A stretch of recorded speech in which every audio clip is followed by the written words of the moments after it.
Today on Weekly, Obama's compromising position. I think it's tempting not to negotiate with hostage takers, unless the hostage gets harmed.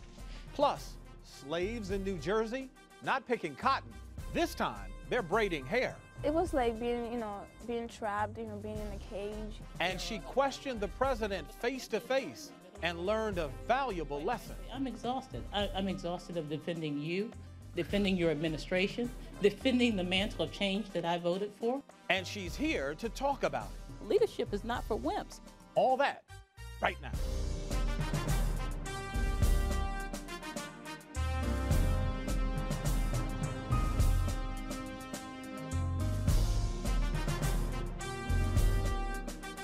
Welcome, everyone. I'm Ed Gordon. On this edition of Weekly, our roundtable takes on President Obama's leadership. Should he be more aggressive with Republicans, or is he in a no-win situation? And later, indentured servants forced to braid hair. Are we funding slavery here in America? But first, would you have the guts to ask the president a tough question? Our headliner, Velma Hart, did just that. My husband and I have joked for years that we thought we were well beyond the hot dogs and beans era of our lives. Right. But quite frankly, it's starting to knock on our door and ring true that that might be where we're headed again. And quite frankly, Mr. President, I need you to answer this honestly. Is this my new reality? Now she's back in the news after her unemployment fear came true. I sat down with her to talk about her experience. Give us a snapshot of where you've been since the day America was introduced to you to today. It's been somewhat of a whirlwind, quite frankly. From September 20th, which I think is etched in my mind for the rest of my life now, 2010 to today. What's been amazing to me is the overwhelming interest and appreciation for what I had to say that day, which to me was just so personal. It was about my experience, the experience of people in my circle, the experience of people in my circle who I loved very much, who I knew were in painful conditions. And I wanted to give voice to that. I left the museum in Washington, D.C. on that day thinking, I've asked a question, I've gotten an answer, it's all over.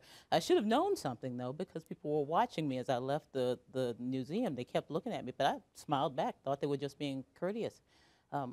Little did I know what was happening in my office. The phones were blowing up, the email was blowing up with people who were saying, I appreciate what you're saying, Velma. It makes a lot of sense to me, and it's the concern that I've had for a long time. I can't say I was as anxious as some of them, but I was concerned about the cash flow situation with my own organization. And then I went on a trip and came back and got the news that they had made the decision that they were going to take me out. And the justification for that was that I had a big paycheck and that would create some space in the organizational cash flow. It was a bitter pill to swallow. What was the first thing that you thought of when you got that notice? I think it's the same thing everyone thinks of when they get the notice. Oh, no, not me. Mm-hmm. Why me? Is there something I can do or say that would make a difference? I think that's the first thought. But on some level, I think after that, I was okay.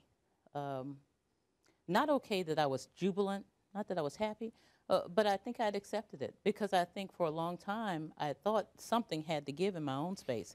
And so I kind of prepared myself for the worst. And I'd been around people who it had happened to, and I'd have to walk them through that. So I think that, that kind of helped me. So let me ask you some things that I think have to be asked because people wondered. Sure. There were cynics who suggested that you had been a pawn, that you had been placed there to put the president in an embarrassing situation. A black woman asking him this would certainly look far worse than a white person asking. Clear that up. Were you there on your own? Did anyone set you up to do that? I see you've been reading the blogs. Yes, in fact. I was there on my own. It was an honor to be there and to be within 10 feet of that man. This president was an amazing experience for me. So what of those who suggested that in that question, albeit fair, that this is a man who really has not been at the post all that long? That's right. Could not turn, if that is the reality, around. And to a degree, it was an unfair question for someone who, by all plans, certainly by supporters, was saying he was doing all he could to not make this a reality. Well, let me say this about that. He didn't think it was unfair. And really, the question was to him. That was really what I cared about. He actually, and I get these messages back through some of the CNBC contacts that I had who were talking to the White House at the time. he actually appreciated the question. It was an awareness moment for him that he just had not anticipated in that forum. He understood that the question wasn't an attack. It was a question. But there is a sense of maybe wanting a greater empathy from a black man who is now in that office. Were you A, satisfied with that answer, and B, do you believe that the empathy is there? Oh, the empathy is certainly there. You know, even as I answered the question, I was so nervous. I told people, if you could have seen my knees, it was just amazing.